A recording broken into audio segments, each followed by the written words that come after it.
Welcome to Empowered, Mind-Body Inspiration.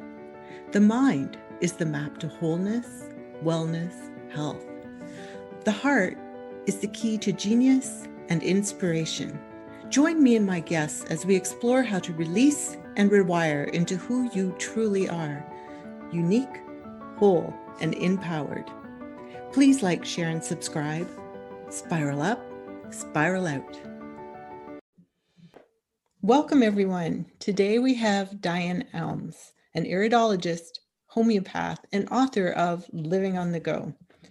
Diane is also founder of the Phoenix Rising Center. Welcome, Diane. Well, thank you. I'm glad to be here. So good to have you. So today Yes. we're going to discuss the ins and the outs of cancer. Okay, I think it's more the ins and the outs of the cancer industry. As opposed to the ins and outs of cancer itself, Yes. right? Yes.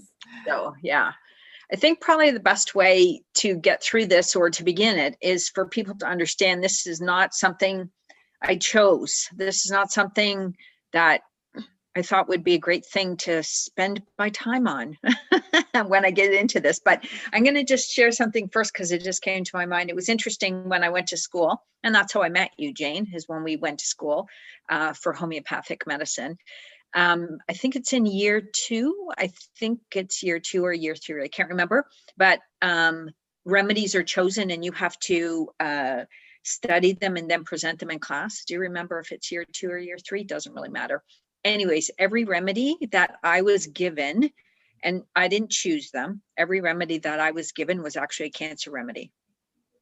Oh, how interesting. Yeah. Every one of them. Every one of them had cancer properties and was a cancer remedy in one way or another. So yeah, interesting. Anyways, so so people understand, a lot of times people get driven into a field because of a personal experience. That's not my case. Okay. Cancer, not even, in my family, it's not like in that it touches everybody, but it's not one of those things that are because of a personal experience that's why I do what I do. Okay. It's not because of that. I actually, for me, I believe the cancer industry is an injustice for all people. And I have a challenge with injustice and hurting people.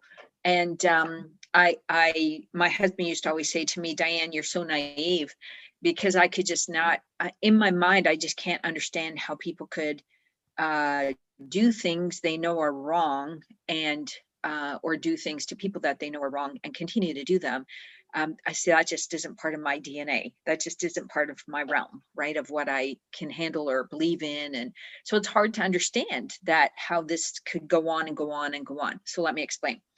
So as a practitioner, I was starting to get a lot of experience with patients with cancer and trying to do things naturally and homeopathically. And the mental emotional state is so important with people with cancer and what their cancer is and how it relates in the body and what emotions are there and the background.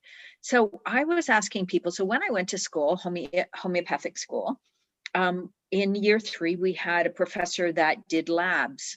So we knew what, blood work we should be asking for our patients to do and stuff like that. So very intriguing. So he actually helped me put a whole list together of what different blood tests should be done for different cancers. So the one that really kind of caught my attention was called the CEA, cancer antigen antibodies. So it's a marker that we all have in our body. Okay. So I want to say that again. It's a marker that we all have in our body. The acronym for it is, or how they documented it, CEA. So as this professor explained, we all have this protein in our body. And if you go on the Canadian Cancer Society's website and type in CEA, don't take my word for it, go do your homework, CEA, it says that they use this marker when patients are having treatments. And if this marker levels come down, they know the treatment's working. Okay. So I go, if it says they use this in treatment, and the numbers come down, the level comes down if treatment is working, shouldn't this be, and if we all have this in our body, shouldn't this be something that we should be monitoring throughout our life? That's just how I thought. Okay. Now, no one test should ever be the ultimate test. No one test should ever be taken and you make a diagnosis. No one test should ever be done just once, and that's what you base everything on. It's just not the way it is.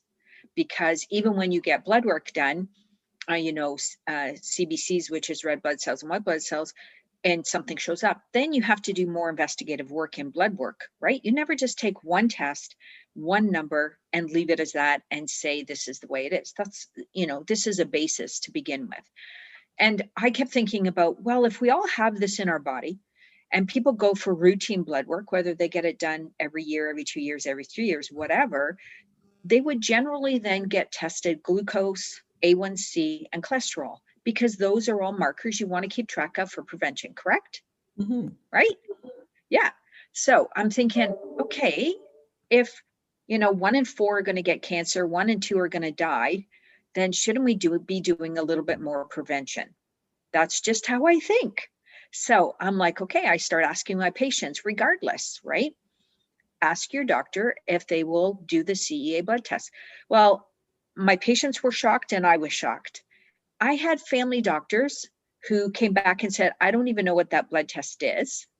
I had one family doctor come back and say, if I then order that blood marker, then I'm responsible to follow up with that person.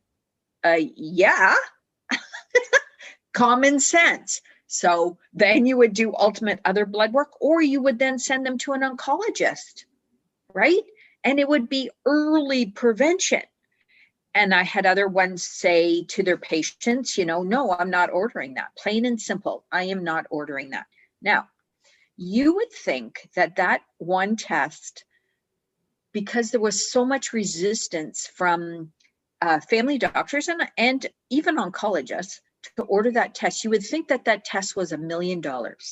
Right? It was just like so expensive that, that OHIP would be telling them no, not to do it.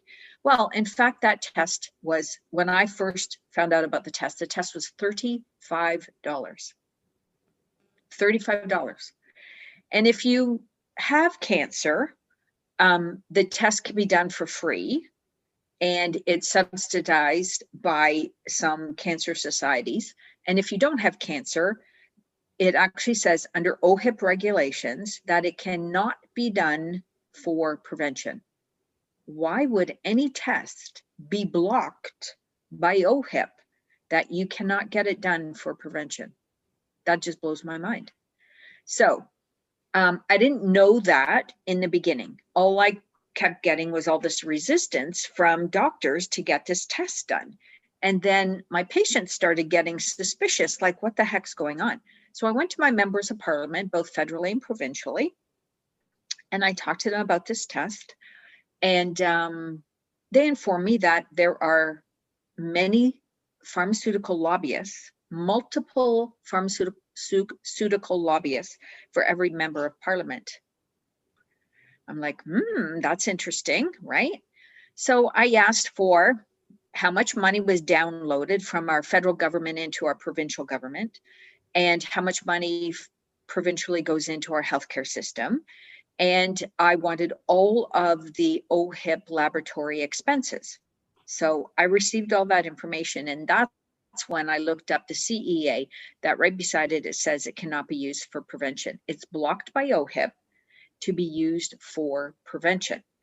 And then as I went further, it didn't take me too much longer, but as I went a little bit further, it actually stated that it's due to the Ontario Cancer Treatment and Research Foundation was blocking it.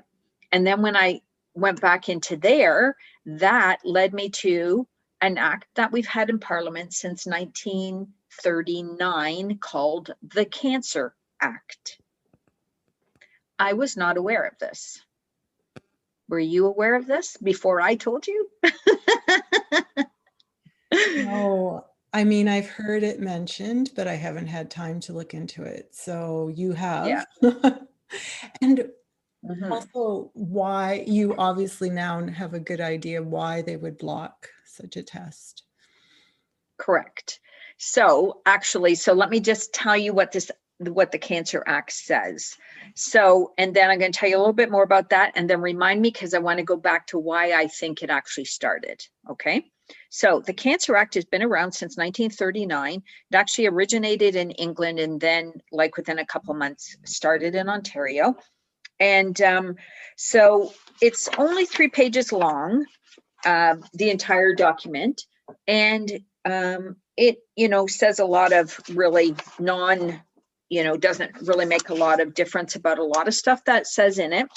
But it actually states where any money that comes in towards cancer in any way, shape, or form, where it can actually be spent. And so that's on number 5. So, and it's actually, we have a foundation that actually controls all the money. So the foundation is a corporate organization within our healthcare system, which I just find all these branches off and having to go from one organization to another organization. So the foundation is to establish and conduct a program of research. You got to hear these words: research, diagnosing, and treatment of cancer.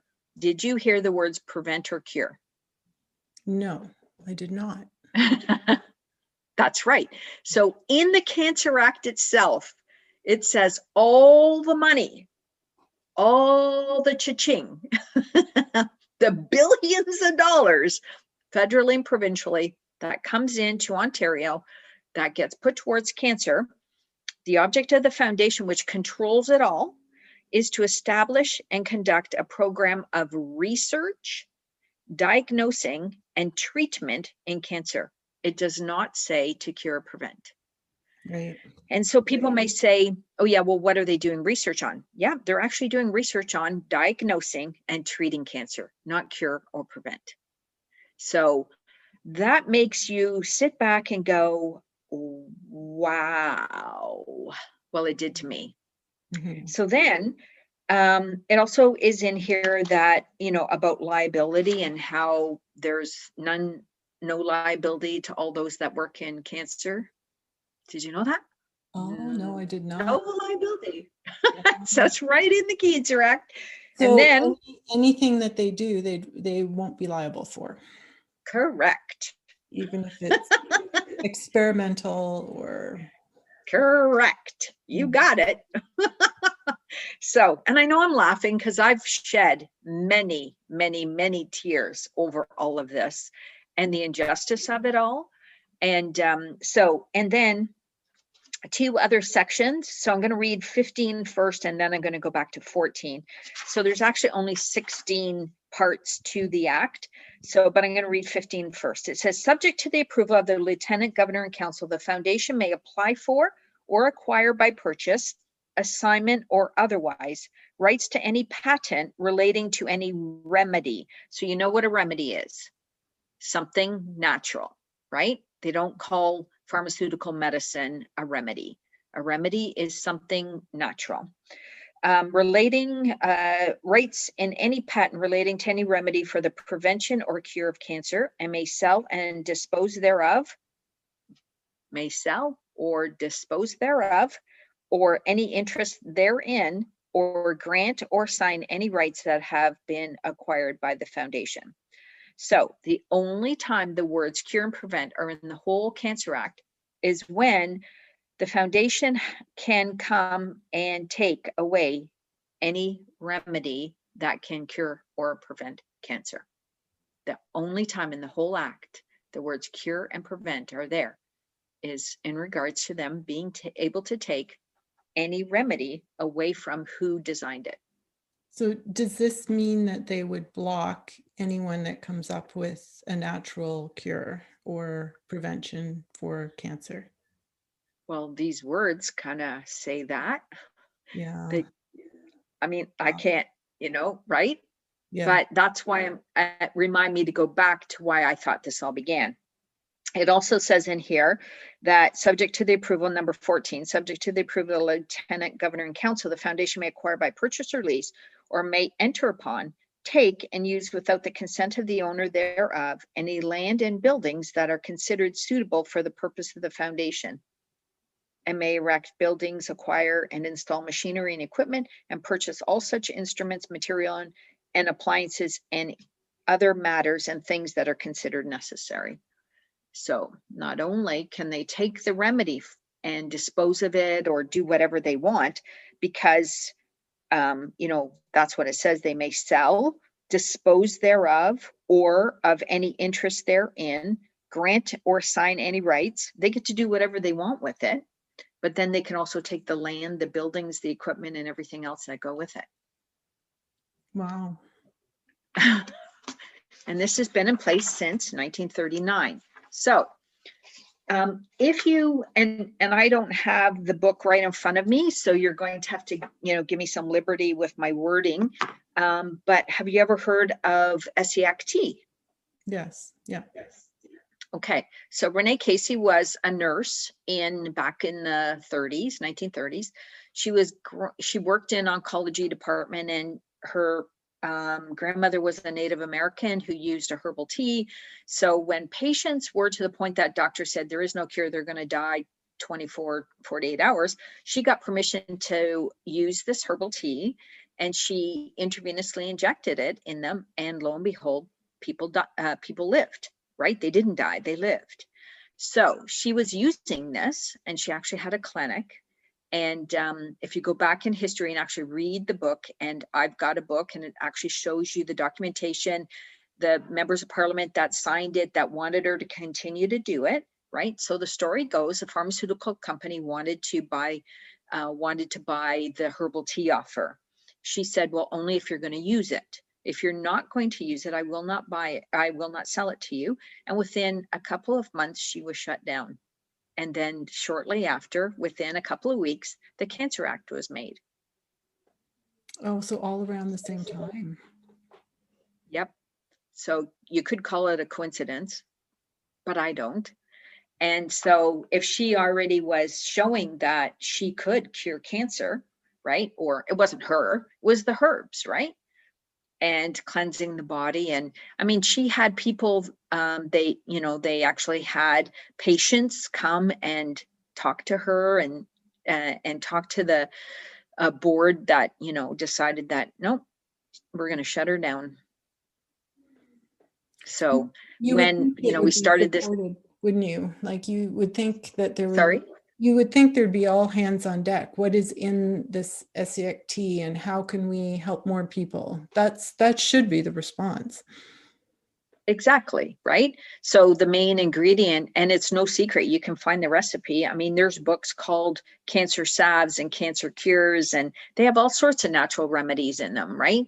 And so why aren't we using them? Mm-hmm. Right? And then there's also another product called 714X. And actually, when Prime Minister Brian Mulroney was in Prime Minister, it's called a Compassionate Act, and it's still in place today. So 714X is from a camphorous plant.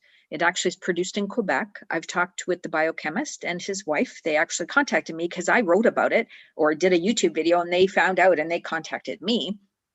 And so it's a biochemist that came up with this formula, injects it in the lymphatic system. So again, the key is it has to be injected into the lymphatic system, 714X. And same thing, they persecuted him and took him to court. And all these people that were cured, came to court as a witness for him. And he was never charged, right? The charges were dropped, but the persecution against this man, they're in Quebec. This company's in Quebec. And so they cannot sell it to anybody in Canada. They cannot sell it to anybody in Canada. It's under the Compassion Act. And so what that means is if there's nothing else that the doctors deem can be done, the 714X can be ordered. A doctor can order it. The challenge is by the time a doctor will actually say there's nothing more we can do, and by the time they go through the paperwork to be able to do it, the patient usually dies. And how sad is that, right? So McMaster University, so I've read 2 of his books. McMaster University was actually given a grant to research this product, and they actually had the biochemist Gaston come to McMaster, and they would not use it in the way that he used it or suggested it was to be used, by injecting it into the lymphatic system. And so thus they would not do it the way he said it needed to be done. And so they said it didn't work. Right. So what would be the reason behind blocking these things? So, well, I mean, I can't think for anybody else, but for me, it's an industry. It's not, it's, you know, and what's interesting, if you read in Ontario under the College of Physicians and Surgeons under complementary and alternative medicine, their policies, it actually states that, so it says, this is how the introduction begins. In increasing numbers, patients are looking to complementary medicine for answers to complex medical problems, strategies for improved wellness, or relief from acute medical symptoms. Patients may seek advice or treatment from Ontario physicians or from any other healthcare provider, meaning you and I, regulated healthcare practitioners. Patient has the right to make healthcare decisions that accord with their values, wishes, and preferences. That's what they say. But does it take place? No. And what recourse does a patient have?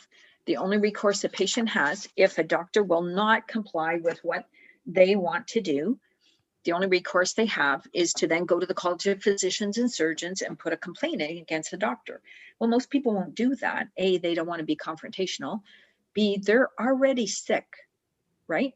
Generally, they're sick. They don't have the energy to do that. And what are they going to gain? They're going to fight against their doctor. Do you think their doctor is going to work with them again? So we have a really broken system. We do not, in my opinion, we do not have a healthcare system. We have a money-driven industry, because there's no money in getting people well, right? There's money in keeping them sick. So here's an example. I had a patient. This patient, he only came once. His wife was more into doing something naturally than he was. He had, he had multiple myeloma. And so they started him on chemo, and they started him on this drug, and it's called LENALIDOMIDE. So after he passed away, she came to see me, and she brought the box. I have the box. And she brought the box with me, and she said, I don't understand this. On this box, it actually has a red label that says hazardous drugs. Why would they use this to give to my husband? And she looked it up. This particular drug, it actually has a side effect that it causes cancer. Again, she's like, why would they give my husband something that causes cancer when he has cancer, right? Isn't that going against? You're putting poison in his body. It doesn't make sense. So to give you an example, because again, I have the patient's receipt attached to this drug. This drug costs $7,660. Okay, this is not the most expensive drug I've heard some of my patients tell me they've been told or suggested to take. And in fact, I had one patient say that their drug was $25,000. Okay, that's a lot of money. Homeopathic medicine costs, right? What? Well, $13 for the whole vial. And, yeah. Right? $13 for a whole vial. And it matches the individual and the exact physical symptoms, mental, emotional symptoms, taken with great care. Yep. So you can just think about that, right? So there's no money to be made in selling homeopathic medicine, right? There is no money in that, right? Because it was around, you can't patent certain things because it was around long before the patent came in. And, so these drugs cost a lot of money. It's an industry driven by money. It's a money driven industry. I think of young kids and I think of all the childhood cancers now, specifically brain tumors and lymphoma, or sorry, leukemia. And I think, okay, wait a minute. I mean, I'm going to be 62 in a month. And I go, I don't remember one child in my growing up in my kindergarten to grade 8 ever have cancer, ever. Yeah. Never. No. Right? Yeah. Okay. When I was a kid, and then I went through my children. I have children, I have grandchildren. And I go, I don't even remember a child getting cancer of my children's friends. I don't. And then all of a sudden now, the amount of children that are getting childhood cancers, I have to think, what the heck? And I don't even want to go into, because that's a whole different other topic that, unfortunately, as natural healthcare practitioners, we are greatly restricted to even be able to talk about. So you just got to think about that in perspective, right?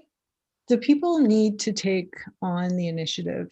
They need to look, at what are the causes of cancer? Know that. Yeah. Because you've got to get to that source and follow the money, right? And then listen to yourself and your own inner voice as to what is best for you. Right. So before I even found out about the Cancer Act, I was in my prayer time and I felt the Lord had given me an acronym for the word cancer. So I could visually see it straight in front of me. And instead of cancer being across the page like it normally you would read it, it was down. So the C became claims, A became against, N became naivety, C became control, E became eternal, and R became restitution. So in other words, the cancer acronym is claims, against, naivety, control, eternal, restitution. So what does that mean? Claims, pretty straightforward, against naivety. When you don't know something, okay, when you are naive of information, then you are naive of information. I was naive of the Cancer Act, okay? Control, eternal, because I believe in Jesus Christ as my personal savior and I believe in eternal life. Control, eternal, restitution. Restitution means what God wants to give you. What God wants to give you, what's you're entitled to. And I believe that we're all entitled to good health, but things get in the way. So from this and understanding this, and when I talk to patients, one of the things that I try to get across to them is, in many cases, people have made doctors their God. They bow down and they just do whatever they say. I cannot tell you how many times I've had a patient in my office. Now, generally, 90 or about 80% of my patients that come that have a diagnosis of cancer, they've already gone through chemotherapy, radiation, surgery, whatever. And cancer has returned. And now they're seeking a different treatment, right? And so for those people, I try to explain to them that, when they went to their doctor, did they ever question what he said or he or she said? Well, no, the doctor told me to do that, so I just did it. And, they'll say, well, I've prayed that God would heal me. I said, yeah, you prayed that God would heal you, but you never prayed before you went for your treatments to ask what or how you should have gone about your healing. You just bowed down to a doctor as your God and did what they told you to do, and then expected God to heal you when you prayed to God, when God's in control, not the doctor God. And so from my perspective, when people have, opened their eyes to that, it makes a big difference because we are all individuals. And Chemotherapy, yeah, there's different chemotherapies and there's different, radiation, but it's still the same. It's chemo, it's radiation. It's generally, this is what we do: surgery, chemo, radiation. Whereas when a cancer happens in the body, I believe the body is trying to tell you, hello, wake up, things are not in balance, something else is going on.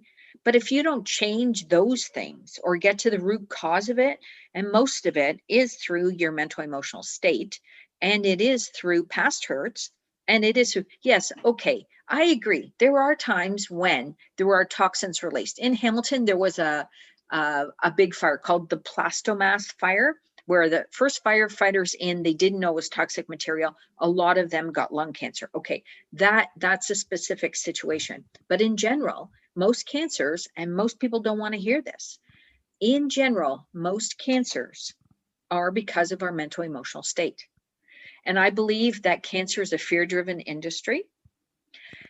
And I actually get annoyed when you go into businesses and for a whole month they promote Cancer Month, and all you see everywhere is the little pink flag or the little pink ribbon, because that's a subliminal message keeping in your mind breast cancer. People advertising, people need to understand advertising and what their job is. Their job is to keep that in your forefront. And in scripture, it actually says, what I fear comes upon me. What I fear has come upon me, because that's our predominant thought in our mind. Cancer, cancer, cancer. And when people, the first time they're not feeling well, I would say the majority of people run to the thought that, oh my goodness, what if it's cancer? And that's their predominant thought, because we're bombarded with it. We're absolutely bombarded with it. I don't even know how many months of the year now there is some kind of cancer thing. November's prostate cancer, March is daffodils cancer, and, cure for the run. They don't want to find a cure. Oh, I'm sorry. Did I offend you by saying that? The Cancer Act straightforward says the only time that words cure and prevent were there is when they're going to take a remedy away from you. And people like, that's the proof. There it is, right? Now, I will tell you that if you go and look it up, just type in Ontario Cancer Act. It's been looked up enough now since I've been doing this and educating my patients that actually now it says it's repealed. So I don't know what that means. I've actually contacted my member of parliament and Ministry of Health to ask what that actually means, because I don't know if, because of the new Health Act coming out, which is called the People's Health Act, it's now changed and is now in that act, or if it's gone and they've taken it away, which I kind of doubt that, or where is it, or have they changed it? I don't know. And honestly, I've been trying for over a year now to find out where it is, and I can't find it. So I think it's hidden in there somewhere, just like it took me a long time. I actually had to contact the Osgoode Law Hall to get the background on the Cancer Act. I couldn't get it from the Ministry of Health. And even my member of parliament had a hard time getting it. That's how I got it, was through the Osgoode Law Hall. Wow. And it should be right there for all of us to read and know about, and, it should not be hidden. So, yes. And I mean, I love what you're talking about. And I too believe that it's a mental, emotional trauma that brings forward, illness that comes in the future, and fears are magnified in our cellular being. So what we fear the greatest, it will surface. And, and what you were talking about earlier too, Bruce Lipton talks about it, who we make into gods as children. We're programmed from 0 to 7. And what do we do if we get even the slightest bit sick? We run to the doctor, and the doctor tells us what to do. So people really need to go and listen to their own inner voice. Yeah.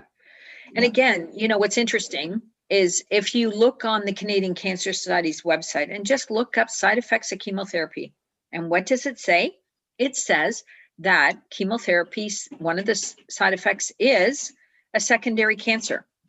Yeah. So when, you know, so it's not surprising, you know, when I hear people say, oh, I'm cancer free, and it's been a year or so, I want to celebrate with them, you know, when I hear other people, right? When they say, oh, you know, the doctor said I'm cancer free. I know they've gone through chemotherapy and all of that.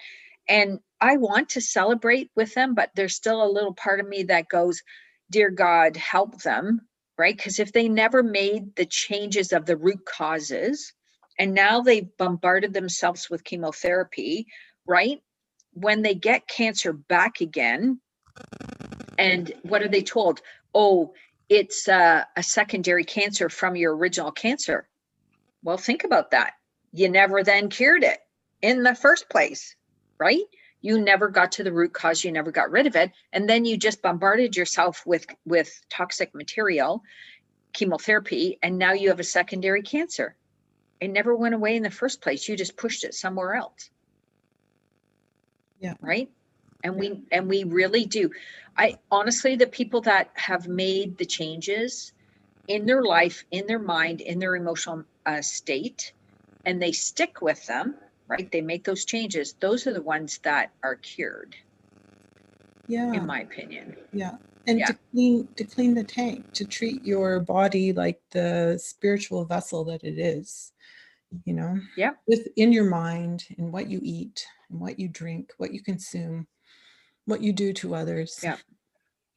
So important. Yep. It is so important. Yeah.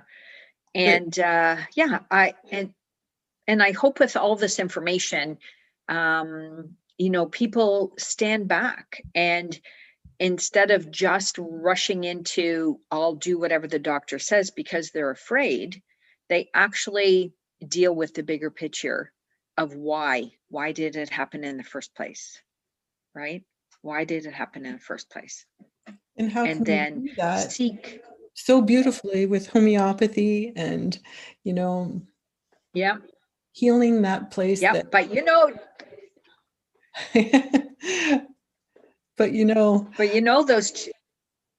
those two little pellets, that can't help it, you know. I'm laughing because, you know, when people first start taking homeopathic medicine, right, and they go, that's it, 2 little pellets, and I go, yep, see you at a follow-up. You know. And however, but it's just amazing. And I don't know, have you ever read any books from Eli Jones? And I know we want to keep an eye on the timeframes, but have you ever read any of Eli Jones's books? No. Okay, so he's a medical doctor. He was a medical doctor in the late 1800s, and in the US, and he has written several books on, and he specialized in, again, drugless cancer care. So medical doctor, but back then the medicine was homeopathic medicine. And he used a lot of tonics, which were herbal tonics. So there's another word for what most people called him, because he, I can't think of the word they used back then, because he did use herbal stuff and homeopathic medicine and all that. Most people don't know that homeopathic medicine in Ontario was the first regulated medicine. They don't know that. They don't know the history. They just know what they've been programmed, like you were saying. But anyways, he would have people come from all over. And you got to remember, they were coming by horse and buggy to see him. And, you know, all the cases that he cured of cancer. And it's amazing because they're the same homeopathic medicine that we have today. I think our cancers are different because mental emotional state is different and all of that. But those remedies, you know, homeopathic medicine is still there, you know? Yeah. Yeah. Yeah. There's some great. And it's been available to us. Yeah, it's so available, with like Ananda Moore talking about magic pills, Nadia Bakir, how it works. I've got some great listens up. Alex Tournier on the research on homeopathy showing that there's no doubt that it works. We're still working on how it works, but it's on such a deep level that he says it's close to how life comes into creation itself. It's like a very subtle energy that works on these subtle levels and can be very powerful. And, the Banerjees, I have their book and again, you go on their website, they're not afraid to share what they've done. They want people to be healed, right? So the Banerjees have already, in 10 years, the National Cancer Institute tried to prove them wrong, and they couldn't. And so they published their work, right? 4 cures of brain tumor and lung cancer, right? So, and they list the whole thing out, so it's so beautifully, and they prove it. And because in India, they're allowed to do CT scans, x-rays, everything, blood work, they have all the material to back it up. Yeah. And the National Cancer Institute, 10 years, tried to prove them wrong and couldn't, and had to publish their work. So people are unaware of that. Those studies are already done, that homeopathic medicine cured brain tumor and lung cancer. Yes. So it's there. Studies. And, I love this series, The Truth About Cancer, as well. It's really enlightening. Yes. I encourage anyone that yes is worried about, I mean, after listening to that, it took the fear out of cancer. I was like, oh, exactly. I'm the master of my own destiny, and I'm not going to think about what you're saying. Fear is like, if you don't know enough, you enter that realm of fear, like, because you don't understand it, right? Yeah. And I love it. And, and we all have times when we doubt and aren't as strong mentally and emotionally, but really your subconscious mind cannot tell the difference between what's real and what's not real. It can't. No. So if you keep playing an unreal pattern in your brain will soon believe it. That's what the essence of what it comes down to is our brains cannot distinguish what is real and not real. You keep playing that message and your brain will believe it. And you create it in your own life. Yeah. Yeah, exactly. Right. Through your fears and your anxieties and everything else. So Diane, if people want to find out more and reach out to you, how do they find you? So the clinic is called the Phoenix Rising Center, and I am in the midst of doing some fundraising now to grow to a larger facility. And so it's called Phoenix Rising Center, and center is spelled CENTER.ca. And the office number is 905-768-0848. You can send me an email at founder@phoenixrisingcenter.ca. Any of those ways. And so we're located right now in Hagersville, Ontario. And but like I said, I have believed for a long time of this one place where I believe the Phoenix Rising Center is going to go to or be eventually. And, I had a vision, 4 buildings or 4 floors, all of it. And this building perfectly fits it. And so I'm just believing that's where we're going to be in the very near future. Well, that's a beautiful creation. Yes. Any last words that you would like to leave with our listeners? Just, you know what? Don't fear. Yeah. Just don't fear, right? Because fear is false evidence appearing real. And there's many, many stories. Think about all the beautiful stories of people that have conquered an illness, right? Most of them have done it because they had a positive attitude, right? Yeah. And to go with that. So yeah, just don't let fear override. Yeah. Seek the truth. Seek the truth. Yeah. And guide your mind to where you want it to go. Yep. In doing that. Yeah. Thank Mhm. you, Diane. Thank you so much. Oh, thank you. I thank you for doing these things to get out there to people to have the ability to be able to hear the information. Yeah, and just go look for themselves, right? We all need to Mhm. empower ourselves with this information. Exactly. Thank you so much. And for everyone out there, don't give away your power to anyone else. Be the creator of your Mhm. own life. Spiral up, spiral out.